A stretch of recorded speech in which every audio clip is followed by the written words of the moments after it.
de outras entrevistas que eu tinha realizado com o Chico, entre esses programas de 68 e de 71. Eu tive, depois disso, várias entrevistas com o Chico Xavier lá em Uberaba, ou em viagens com ele, acompanhando algumas reuniões com o Chico Xavier em vários pontos do Brasil. Então, quando eu tive conhecimento do abandono deste material, eu dei essa informação para uma colega, que eu não me recordo o nome agora, do Estado de São Paulo, do Estadão. Passados uns dias, fui procurado por essa colega de prenome Maria. Ela foi me procurar e disse: Saulo, a coisa é muito pior do que você nos falou. Nós fotografamos, encontramos, inclusive, deteriorado muito material, xixi de rato em várias fitas, muita sujeira, enfim, animais pequenos dentro, misturados com todo aquele arquivo, né? E nós estamos fazendo uma reportagem e denunciando. Me entrevistou, o fato foi confirmado, então este material foi salvo e foi entregue à Cinemateca Brasileira. Eu tive um privilégio de receber dos diários emissoras associados, face à estrondosa repercussão da reportagens de 68 dos Pinga-Fogo, eu tive, pouco antes disso tudo acontecer, a chance de obter dos diários associados uma cópia desse material e guardei no meu arquivo, como eu tenho também de outras emissoras, de outras participações, de outros assuntos, alguns dos assuntos meus guardados em cópias, algumas realmente precárias, que eu creio que seja o caso dessa nossa presente.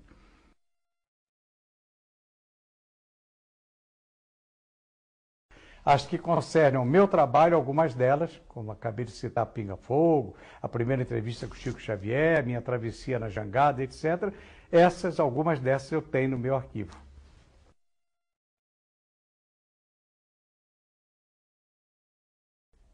Algumas revelações que ele fez, ele nunca me autorizou a conversar com ninguém, nem na minha casa, nem em lugar nenhum.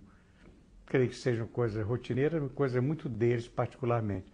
Então, como ele em vida não tive a oportunidade de tornar público algumas conversas, confidências entre amigos, porque nós nos tornamos amigos, e a minha convivência com o Chico foi durante 31 anos.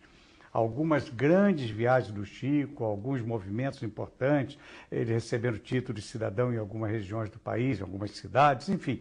Eu acompanhei o Chico muito intimamente. Chegou um momento que não era o repórter nem o grande médio Chico Xavier, eram dois grandes amigos com as suas confidências. Eu também confidenciei ao Chico, entreguei ao Chico alguns problemas meus particulares, coisas da minha vida, e ele, então, houve uma confidência de amigos. Eu tenho a obrigação de guardá-las.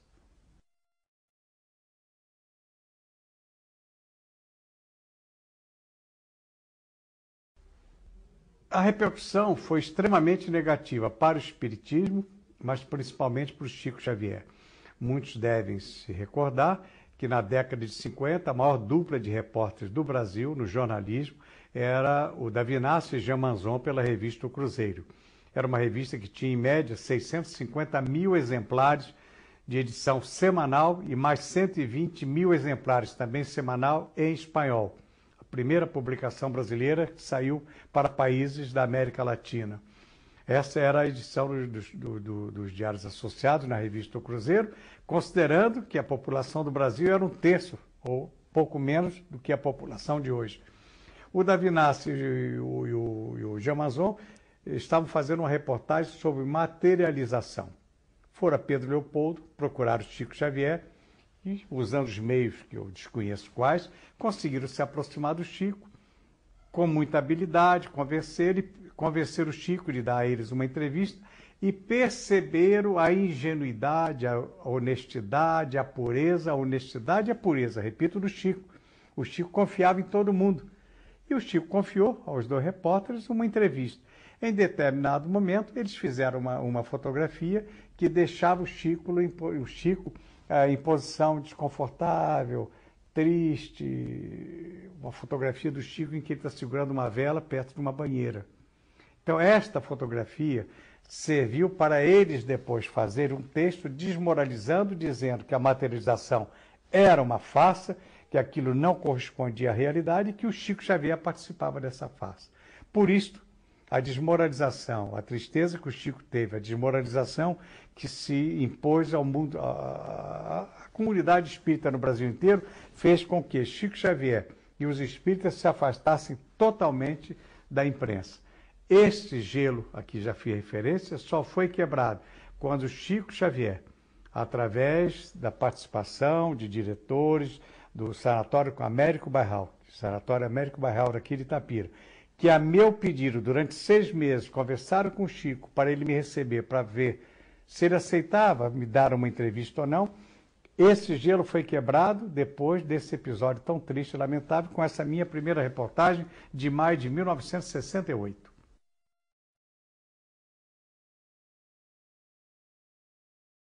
Por considerar um desafio, em 68 e 71, trazer o Chico Xavier, o médium, para a televisão, para programas ao vivo.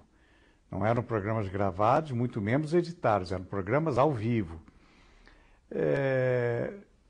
Como repórter, tinha ideia que haveria uma boa repercussão pelo ineditismo da coisa, pela importância do Chico para o mundo espírita, com alguma repercussão no mundo não espírita, mas muito, muito longe de mim pensar que pudesse se traduzir primeiro na audiência, depois na natural e honesta repercussão, o trabalho feito com Chico Xavier num e no outro programa.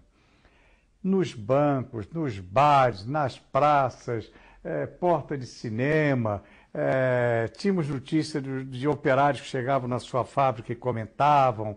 Enfim, houve uma estrondosa repercussão, já usei essa expressão, porque pessoas leigas, que não tinham a menor ideia do que era espiritismo, não tinham a menor ideia quem era o Chico Xavier, estavam no dia seguinte atônitos. Quer dizer, as pessoas que me viam em algum lugar, que me reconheciam, vinham perguntar por mim quem era aquele fenômeno, a expressão de alguns, quem era aquele homem, enfim.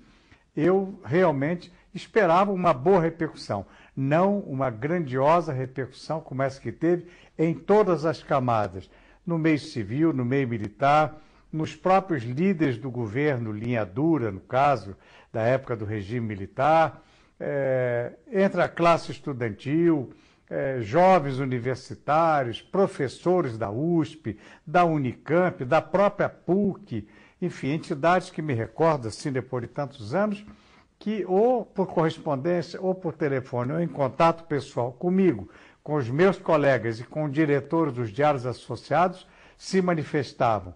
Os cumprimentos, a repercussão, as manchetes que os diários associados abriram para falar da repercussão do programa foram fantásticas e estão até hoje registradas na imprensa brasileira.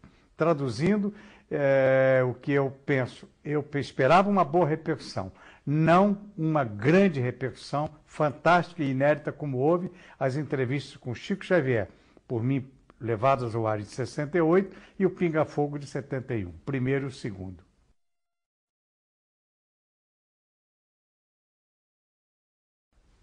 A liderança espírita, especialmente a de São Paulo, e alguns diretores da Federação Espírita Brasileira do Rio de Janeiro, mas naturalmente pelo fato de eu estar vivendo em São Paulo, passaram a ter mais contato comigo, ficaram felizes, agradecidos. Eu recebi muitas e algumas eu guardo mensagens de agradecimento pela lisura, pela honestidade, e em verdade todos se mostravam surpresos.